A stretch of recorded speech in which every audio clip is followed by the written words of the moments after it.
Imagine you were a space explorer and discovered a new planet that was rich in natural resources. There were people who lived there who were different from any you had seen before. There may be gold, oil, and other minerals. There could be strange plants that are good to eat. The planet is very large, and it would take many years to explore and discover all of its mystery and wealth. But clearly there are resources that can change the world. However, the planet is far away, and it is an expensive, difficult, and dangerous journey, and those who travel there would be far from home. This is what it was like for the Europeans when they discovered the Americas. It was like discovering a new planet with resources and opportunities that could change the world and mean great wealth to the people and countries that controlled it. The result was exploration, adventure, settlement, and war.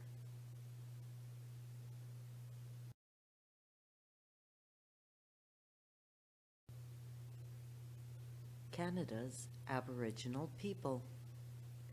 When European explorers first arrived in the New World, they found that people were already here, living on all parts of North and South America. The Aboriginal peoples, meaning first inhabitants, had been here for many thousands of years and formed different tribes and nations with their own unique ways of life, languages, and cultures. Some groups were predominantly hunter-gatherers. Some were nomads who followed the buffalo, while others were farmers. Aboriginal peoples were very different from their European visitors. They did not have a centralized formal government in the way that Europeans were used to. Their societies were governed by unwritten laws and codes of conduct, established over many generations. They had no written language, and agreements between individuals or tribes were made orally. They also did not have the same level of technology, and so European trade goods such as axes, knives, needles, metal pots, and blankets were in much demand. The arrival of Europeans changed the Aboriginal way of life forever. Although there were some instances of conflict between European settlers and Aboriginal peoples, strong economic and military alliances were formed, and Aboriginal tribes were allies of both sides in the North American War between the French and English, and in the American Revolution. In Canada, where economic growth and expansion were slower than the United States, the violent confrontations portrayed in American films did not occur. Although some native land claims are yet to be resolved, Aboriginal people in Canada have had and continue to have a greater political influence and control of their destiny than their American counterparts. Originally named Indians by Columbus when he landed in the Bahamas in 1492 because he thought he had reached the East Indies, the Philippines, and other island groups in East Asia. The term is seldom used today. In Canada, the Constitution currently recognizes 3 groups of Aboriginal peoples. 1. First Nation, formerly called Indians, including the various nations of eastern, central, and western Canada, generally located on lands called reserves. 2. Inuit, Indigenous people of northern Canada. 3. Métis, descended from mixed Aboriginal and European parents. Aboriginal people currently make up more than 4% of the Canadian population in 600 recognized bands.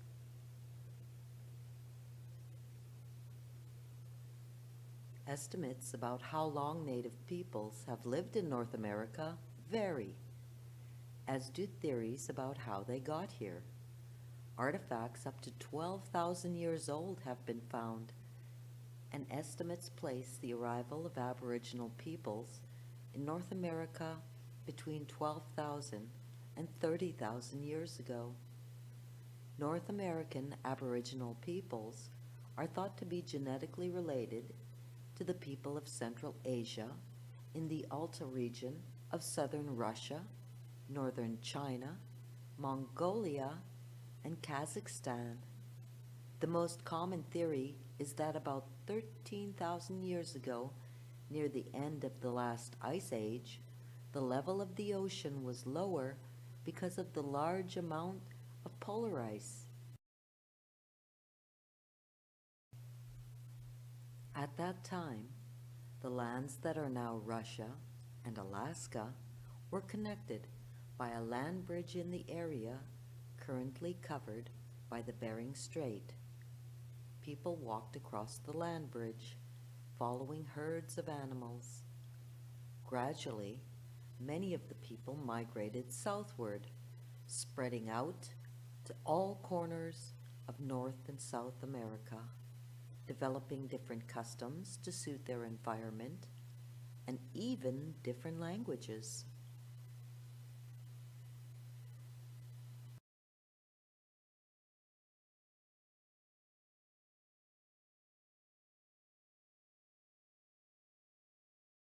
Little is known about how the Haida came to inhabit their islands 130 kilometers off the coast of British Columbia. Archaeological evidence shows the islands were inhabited as long as 13,000 years ago, making the Haida people one of the oldest in North America. Evidence from 10,000 years ago indicates they had established a rich culture and were adept at harvesting plentiful sea life. The Haida had a highly organized class structure within two clans, the Ravens and Eagles. Women married members of the opposite clan, and lineage, including things such as property rights, were traced through the mother.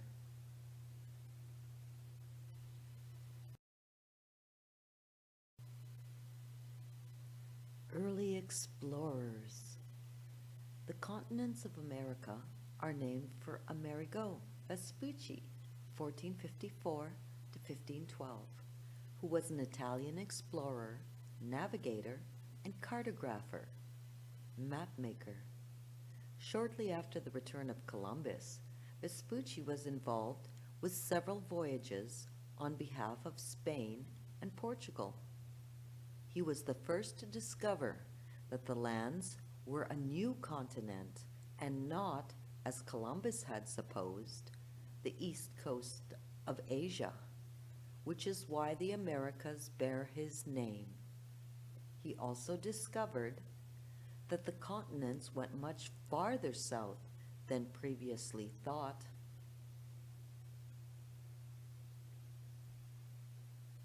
Although the French and later the British were the primary explorers of Canada and North America, the Spanish and Portuguese were also active explorers. Christopher Columbus sailed in Spanish ships and claimed the New World for Spain. Portugal was one of the most powerful seagoing nations. On Columbus's return, the Portuguese king claimed the discovered lands. To avoid dispute, the Pope divided the New World between Portugal and Spain in 1494, essentially drawing a line from the top to bottom through this new part of the known world. Everything east of the line belonged to Portugal, which gave them the tip of Brazil. Everything west of the line belonged to Spain. Of course, Columbus had landed in the Bahamas, so no one knew North America was there. Spain and Portugal, whose powers were in decline, concentrated exploration in the south. France, England, and other countries ignored the Pope's decree and explored the north. There were many people who helped in the discovery, exploration, and mapping of North America.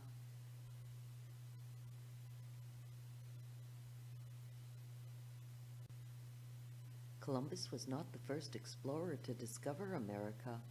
Nearly 500 years before, Norse explorers had discovered and settled in Newfoundland, which they called Vinland. The Norse had already discovered Iceland and Greenland. Led by Leif Erikson, a group of adventurers followed the route of previous Norse ships that had seen land after being blown off course in a storm. Erikson sailed north from Greenland until sighting land, and then followed the coast down to Newfoundland. Discovered in 1960 and then excavated and restored, Jan Sa Meadows is the site of a Norse settlement established about 1000 CE at the tip of Newfoundland. Archaeological evidence shows that the same site had previously been inhabited by indigenous peoples. Native artifacts were found dating back as far as 6,000 years, but none contemporary with the Norse habitation. Evacuation of the site found the location of 8 buildings of various sizes. Construction was probably of sod over a wooden frame, and the buildings are typical of those used by the Norse people of the time. Smaller buildings of various sizes may have served as workshops, dwellings, or storage. One building measuring 28.8 meters by 15.6 meters was the Longhouse. Archaeological evidence gives some information about their way of life. Researchers theorize that the settlement did not last for long because of the scarcity of game during the harsh winters. Beyond Sa Meadows is the Canadian National Park and was declared a World Heritage Site in 1978. It is the only known Norse settlement in North America outside of Greenland. Spanish settlements in South America began as early as 1496, coming after the establishment of Santo Domingo in the Caribbean. Exploration and settlement of North America was a much slower process. Shortly after Columbus returned from his first voyage, King Henry VI of England commissioned the Italian navigator Giovanni Caboto, to lead a 1496 to 1497 expedition from Bristol, England, to the New World. The expedition landed in Newfoundland and is believed to be the first European landing in North America since the Vikings. Throughout the years that followed, there were many journeys to the New World, particularly for fish, but no permanent settlement was formed. Another important early explorer was Francis Jacques Cartier, who made his first journey in 1534. He explored the Gulf of St. Lawrence around northern New Brunswick, Prince Edward Island, and the entrance to the St. Lawrence River, in addition to making contact with the Iroquois. On a second voyage, he traveled farther down the St. Lawrence as far as present-day Montreal. In 1541, Cartier returned with instructions from the French king to establish a colony in the New World. The settlement was established, but because of scurvy and attacks by the Iroquois, it was abandoned in 1543. Cartier is remembered for mapping the St. Lawrence and naming the country Canada from the Iroquois word for village. One of the most important early explorers of Canada was Samuel de Champlain. Champlain was a cartographer who accompanied a voyage to establish a French settlement in 1604. The explorers established their first colony on the small St. Croix Island in the St. Croix River, which runs between present-day New Brunswick and Maine. During the winter, nearly half the crew died of scurvy or starvation, and the following summer, Champlain relocated the survivors to current Nova Scotia, where they established Port Royal, which became the first permanent settlement in North America that wasn't founded by the Spanish. In 1608, Champlain established another settlement at the site of present-day Quebec City. Samuel de Champlain is known as the father of New France. He was the first to thoroughly map Canada's east coast and to establish a permanent colony in North America.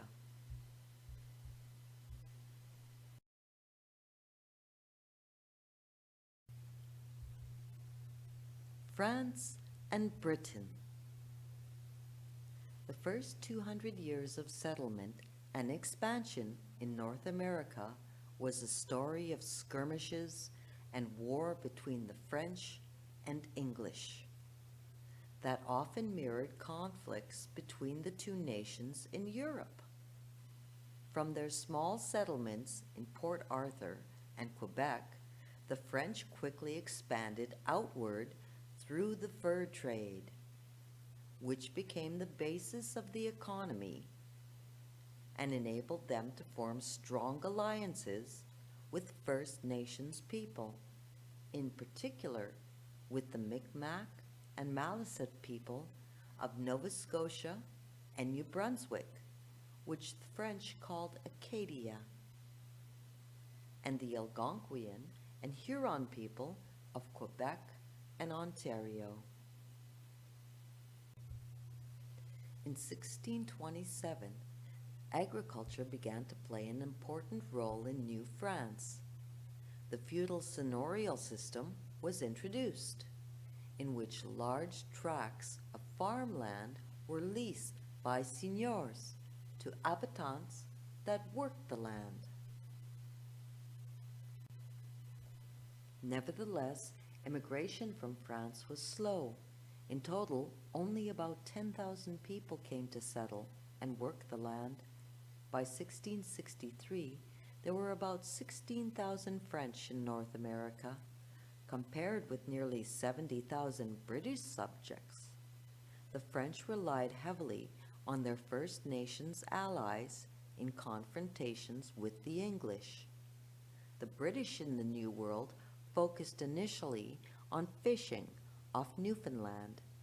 Settlement took place along the coast farther south in what would become the 13 colonies. In the 1620s, large numbers of Puritans left England to seek religious freedom and settle in what is now Massachusetts, where they established farmlands. As more and more people came, seeking land that was not available in England, they displaced the First Nation inhabitants. In 1660, the King of England granted huge tracts of land in the interior of what is now Canada to the Hudson Bay Company. The grant included the entire Hudson Bay region, as well as modern-day Manitoba and much of Saskatchewan, and became the heart of the British fur trade. By 1760, 2 million British subjects lived from Newfoundland to Georgia.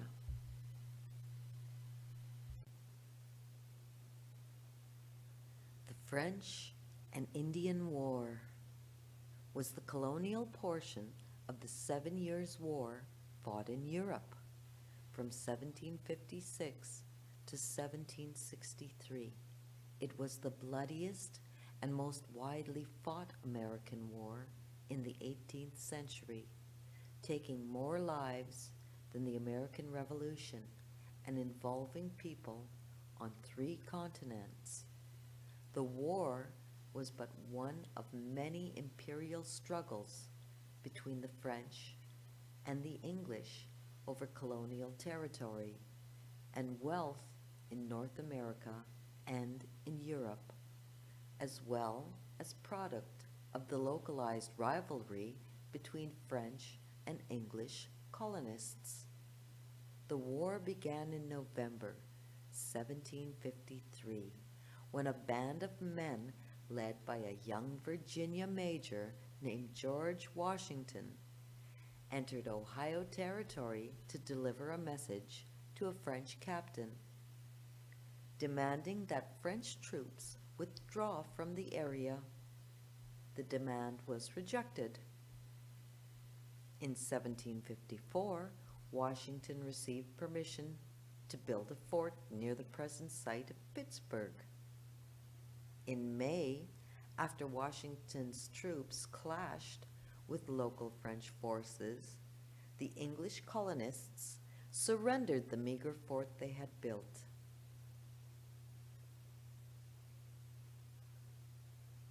The incident set off a string of small battles, but it was not until May 1756 that the French and the English formally declared war.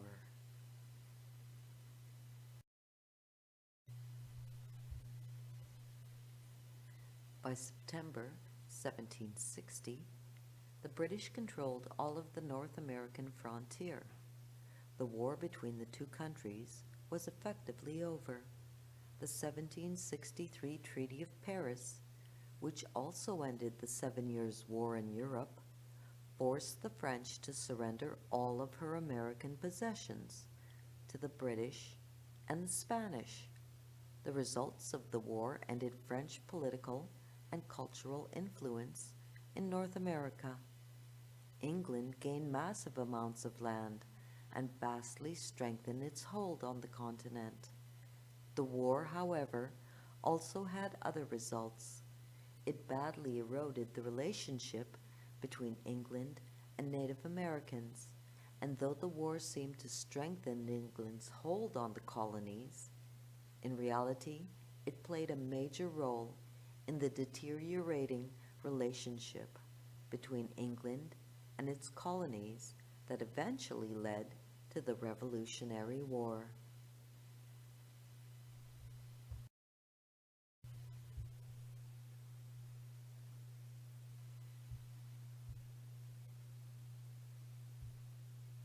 The seigneurial system was the form of agricultural land ownership in New France in the St. Lawrence lowlands, based in large part on the feudal system in place in France.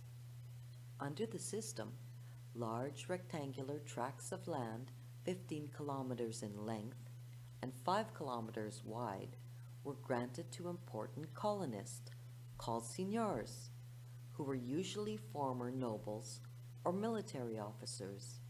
The narrow end of each tract was along the St. Lawrence River. The tracts were then subdivided into long, narrow strips and leased to farmers called habitants, who worked the land as part owners and paid rent and taxes to the seigneurs. A third group, called engagés, were laborers who came from France on 3-year contracts to work on the farms. The seigneurs had special responsibilities. They had to subdivide the land for the habitants. They were required to build a church and flour mill on the seigneurie. They also had to pay taxes to the government based on the number of people living there and the amount of land being cultivated. The habitants also had specific duties. They were required to build a house and farm the land, to pay taxes to the seignior, and to work several days each year for the seignior for free. In many ways, the seigneurial system worked well for everyone. It was an efficient way to organize and develop the land.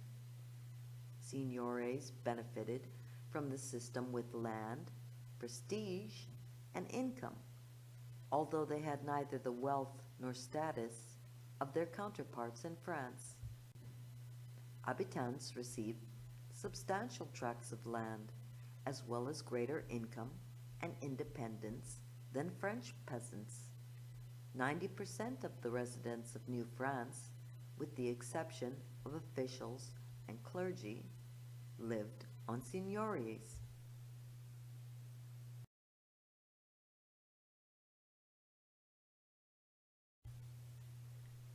Confederation. The Dominion of Canada was formed on July 1st, 1867, uniting the provinces of New Brunswick, Nova Scotia, and Canada, Ontario and Quebec. The Union had taken several years of discussion, and the Charlottetown and Quebec conferences of 1864. The meetings were attended by representatives of the provinces, known today as the Fathers of Confederation. In contrast with the United States Constitution, the agreements that were reached were legal in description. The new country would have a strong federal government and would maintain strong ties with Britain. Debts of the province would be assumed by the federal government, and a railway would be built from Montreal to Halifax, connecting the Maritimes and central Canada.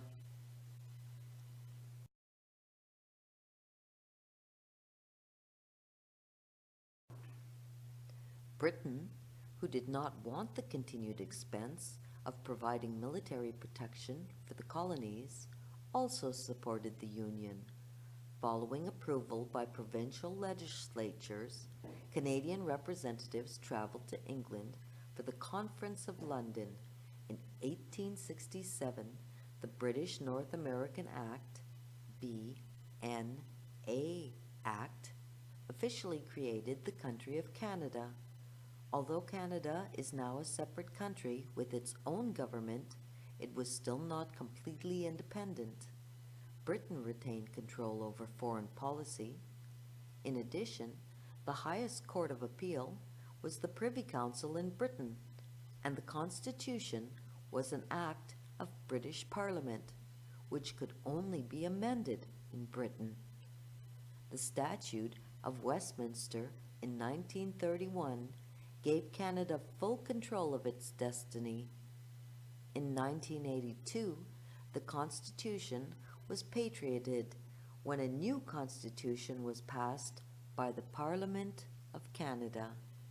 The Queen, however, remains the head of state of Canada through her representative, the Governor-General.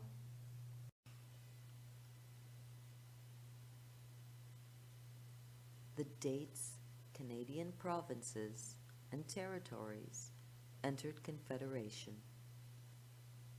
Quebec, July 1st, 1867.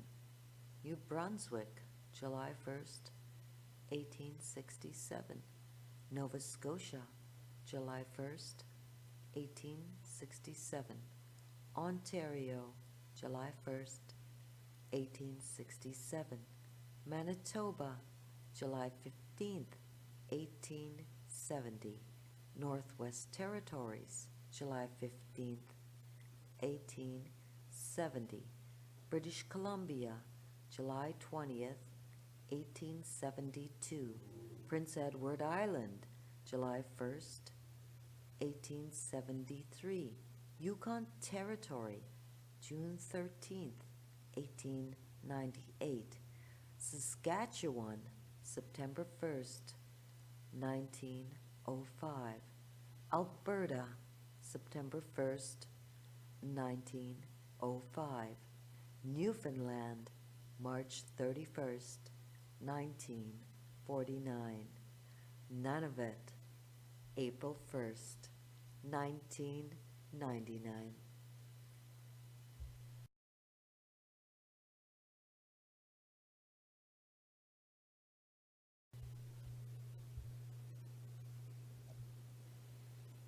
In true Canadian form, the Confederation of 1867 was a peaceful exercise. Following the American and French revolutions, other revolutions in South America and elsewhere had won independence for a number of small nations. Canada, however, maintained a close and loyal relationship with Britain. Confederation was partly driven by a desire for independence, but more so by practical internal and external factors, and was brought about by mutual agreement. In 1840, Ontario and Quebec had been joined together to form the province of Canada. Each had an equal number of seats in the provincial legislature, which meant that most votes ended in a tie. Desire to end this political deadlock was one factor that contributed to Confederation. The possibility of economic development and improved trade was another factor. Building a national railroad was one of the most important points of the proposed Confederation, because it would decrease isolation of the provinces and increase trade routes, as well as provide a means of movement of troops for mutual defense. The provinces of a unified Canada would also be better able to expand westward into the lands held by the Hudson Bay Company. Perhaps the most important external factor that provided motivation for Confederation was mutual defense. The American Civil War, in which the British had given unofficial aid to the losing South, had recently ended. Residents of British North America were concerned about possible invasion. The American doctrine of manifest destiny held that the United States was destined to spread across the entire continent. Americans were also interested in the lands that were later to become Western Canada. Another factor was raids into Canada by the Fenian Brotherhood, a group of Irish Republicans based in the United States.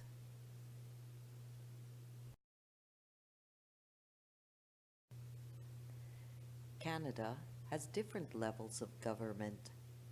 The federal government, or Parliament of Canada, is responsible for matters affecting the whole country.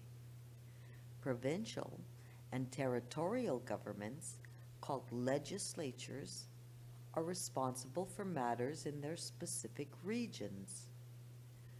The 1867 Constitution Act, also called the British North American Act, specifies the powers of each level of government in Section 6, Distribution of Legislative Powers.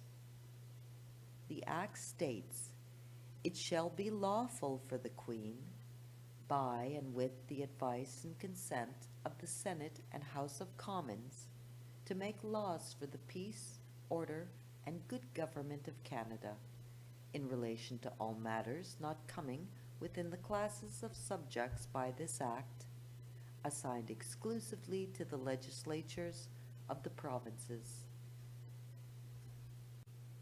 The Act lists the powers of the Parliament, which include the following: trade, unemployment insurance, any mode or system of taxation, postal service, defense, navigation and shipping, issuing money, banking, copyrights, Indian reserves, marriage and divorce, criminal law, penitentiaries. Legislatures of the provinces and territories also have exclusive powers. These include the following: direct taxation within the province, public lands and timber, prisons, hospitals, municipalities, solemnization of marriage, education, property and civil rights, the administration of justice.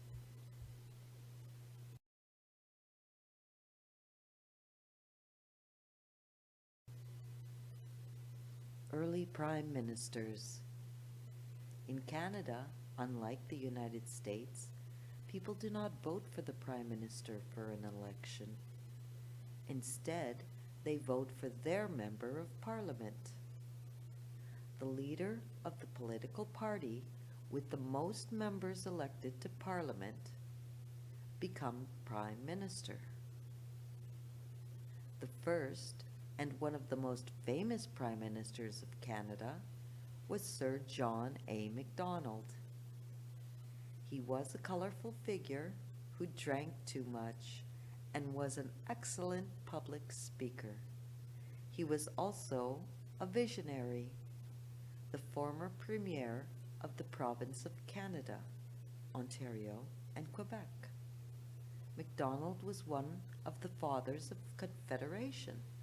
He served from 1867 to 1873 as Prime Minister.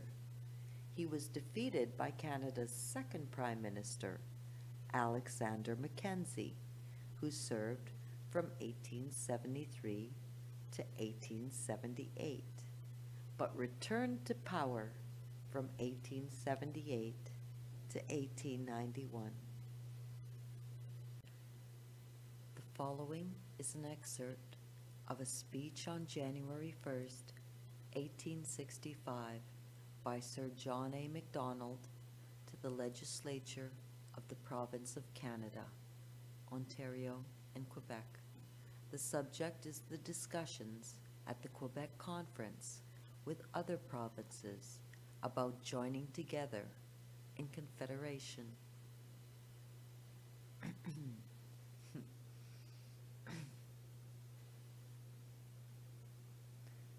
Now, as regards the comparative advantages of a legislative and a federal union, I have never hesitated to state my own opinions. I have again and again stated in the House that, if practicable, I thought a legislative union would be preferable.